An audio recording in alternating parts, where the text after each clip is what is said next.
दोस्तों आज मैं बात करने जा रहा हूँ दुनिया में सबसे सफल सिंगर्स में से एक कनाडा के जस्टिन बीबर की, जिन्होंने अपने छोटी सी उम्र में अपने अद्भुत सिंगिंग टैलेंट से बहुत सारे वर्ल्ड रिकॉर्ड तोड़ दिए हैं। दोस्तों उनकी सफलता का अंदाजा आप इसी बात से लगा सकते हैं कि अभी उनकी उम्र केवल 23 साल है और सिर्फ 23 साल की उम्र में एक Grammy award, 8 MTV music award और 13 बिलबोर्ड म्यूजिक अवार्ड जैसे बहुत सारे अवार्ड उन्होंने अपने नाम कर लिया है। इसके अलावा आज के समय में ट्विटर पर उन्हें करीब 10 करोड़ लोग फॉलो करते हैं और अगर बात की जाए उनके फेसबुक पेज की तो वहां पर भी करीब 8 करोड़ लाइक्स हैं और उनके सभी एल्बम रिलीज होते ही पूरी दुनिया में हिट हो जाते हैं। लेकिन दोस्तों इतने बड़े स्टार के सफलता के पीछे YouTube के प्लेटफॉर्म का भी बहुत बड़ा हाथ है, जिसके बारे में आप इसी वीडियो में आगे डिटेल में जानेंगे।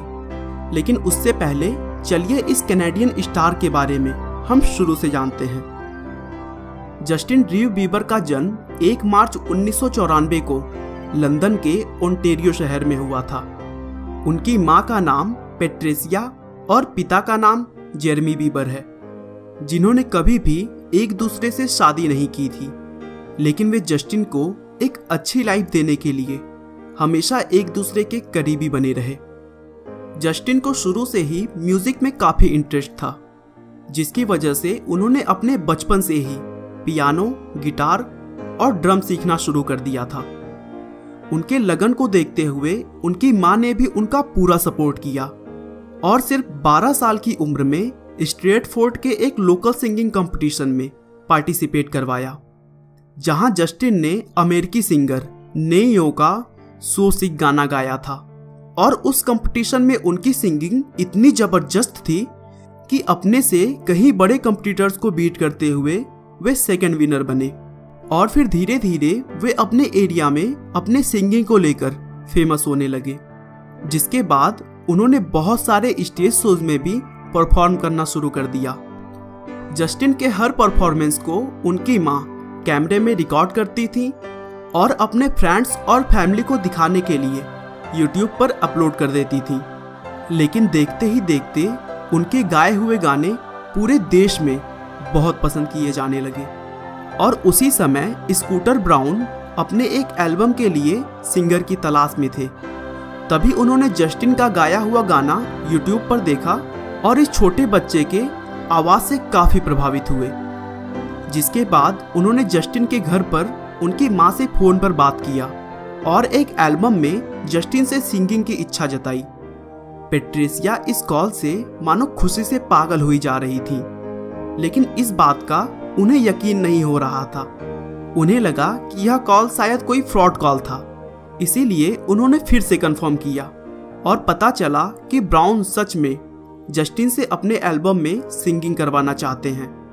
उसके बाद जस्टिन डेमो टेप रिकॉर्ड करने के लिए जॉर्जिया के अटलांटा शहर गए और फिर डेमो के एक हफ्ते बाद उन्होंने एल्बम के लिए सिंगिंग स्टार्ट कर दिया।